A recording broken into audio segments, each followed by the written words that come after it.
নমস্কার বন্ধুরা, সবাই কেমন আছেন? আশা করি ভালো আছেন। আজকে আমি আপনাদেরকে ডিম ভাপা করে দেখাবো। তার জন্য আমি 4টে ডিম নিয়েছি। নুন লাগবে, আর এখানে হলুদ লাগবে, এখানে লঙ্কার গুঁড়ো নিয়েছি, আর এখানে দেখুন কাজু, সাদা সর্ষে, পোস্ত আর 4টে কাঁচা লঙ্কা। আমি এটা মিহি করে পেস্ট করে নেব। আর এখানে 4টে ডিম নিয়েছি। দেখুন এই 4টে ডিম আমি একটু নুন দিয়ে নিলাম। এই 4টে ডিম আমি এবার সেদ্ধ করে নেব।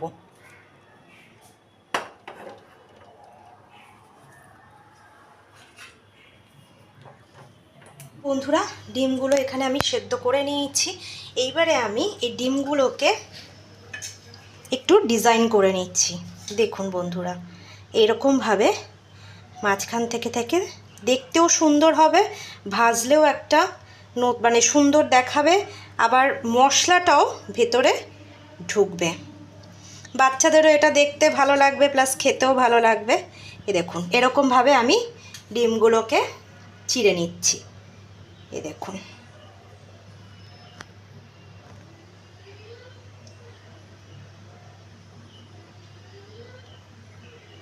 দেখেছেন বন্ধুরা কি সুন্দর চিড়ে নিয়েছি। এরকমভাবে আমি বাকি দুটো ডিমও চিড়ে নিচ্ছি। দেখুন বন্ধুরা, আমি প্রত্যেকটা ডিম এইভাবে করে নিলাম। এইবারে এটার মধ্যে আমি সামান্য একটু নুন,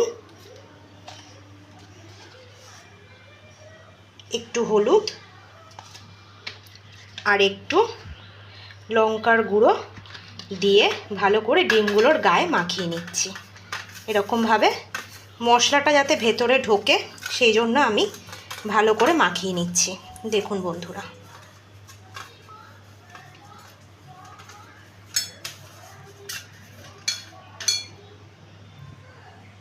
এরকমভাবে ঘষে ঘষে মশলাটা আমি মাখিয়ে নিচ্ছি। দেখুন বন্ধু, এইবারে এদিকে দেখুন আমি কড়াই বসিয়ে দিয়েছি, সামান্য অল্প তেল দিয়েছি। তেলটা আমার গরম হয়ে গেছে। এবার এই ডিমগুলোকে আমি হালকা করে একটু ভেজে নেব।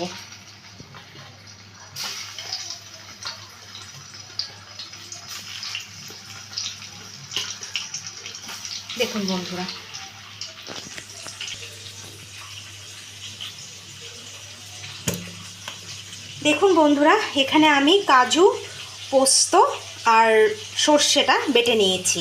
এবারে আমি এটা এই টিফিন বক্সের মধ্যে ঢেলে নিলাম। দেখুন বন্ধুরা, আমি এখানে ওই বাটাটা ঢেলে নিলাম, আর এই বাটিটা একটু ধুয়ে জলটা নিয়ে নিলাম। এবার বন্ধুরা, এই টিফিন বক্সের মধ্যে আমি একটু হলুদ গুঁড়ো,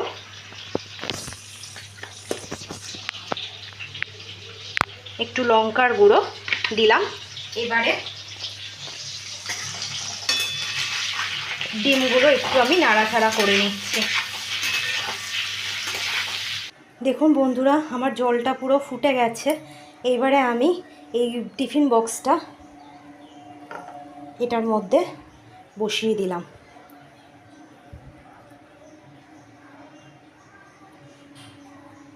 বসিয়ে এবার আমি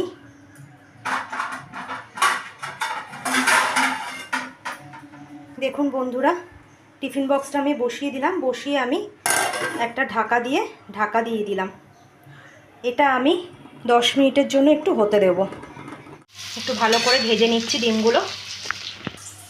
দেখুন বন্ধুরা, ডিমগুলো ভাজা হয়ে গেছে। দেখুন, এবার আমি একটা একটা করে ডিম উঠিয়ে নিচ্ছি। উঠিয়ে এই বাটিটার মধ্যে নিয়ে নিচ্ছি।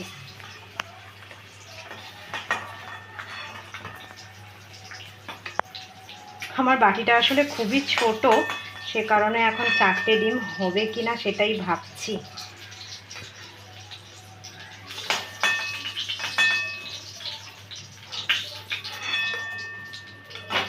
হবে না মনে হচ্ছে।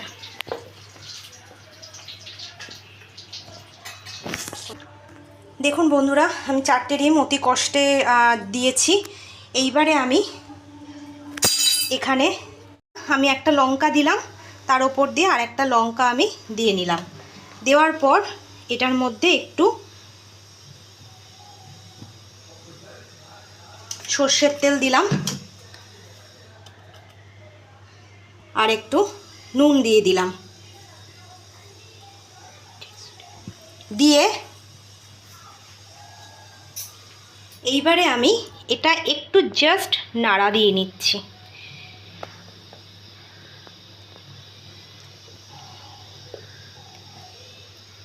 দেখুন বন্ধুরা, এইবারে আমি টিফিন বক্সটার মুখটা বন্ধ করে দিচ্ছি। দেখুন বন্ধুরা, আমি এখানে একটা কড়াই বসিয়েছি, কড়াইয়ের মধ্যে সামান্য জল নিয়েছি, জলটা একটু গরম করে নিই। দেখুন বন্ধুরা, আমার জলটা পুরো ফুটে গেছে। এইবারে আমি এই টিফিন বক্সটা এটার মধ্যে বসিয়ে দিলাম।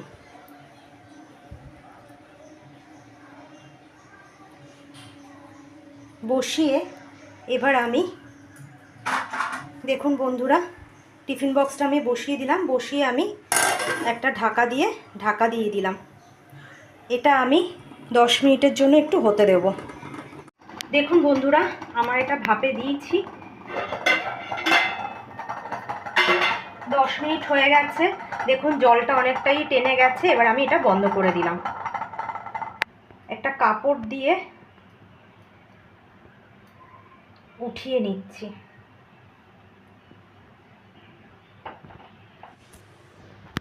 দেখুন বন্ধুরা, আমি টিফিন বক্সটা নামিয়েছি। এবার আমি এটা একটু খুলে দেখি কেমন হলো। দেখুন বন্ধুরা, কত সুন্দর দেখতে হয়েছে। এবার আমি এটাকে এখানে সার্ভ করছি।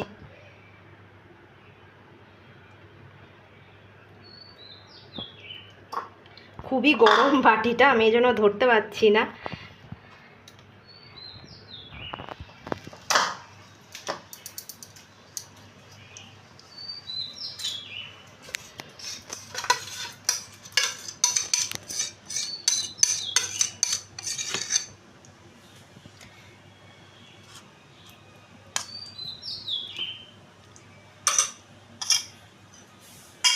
দেখুন বন্ধুরা, আমার ডিম ভাপাটা রেডি হয়ে গেছে। এই রেসিপিটা যদি আপনাদের ভালো লেগে থাকে তাহলে আপনারা প্লিজ পেজটাকে সাবস্ক্রাইব করে দেবেন, লাইক শেয়ার করে দেবেন। চটজলদি যদি রান্না করতে হয়, ডিম ভাপা একদম বেস্ট রেসিপি। আপনারা প্লিজ বাড়িতে ট্রাই করবেন।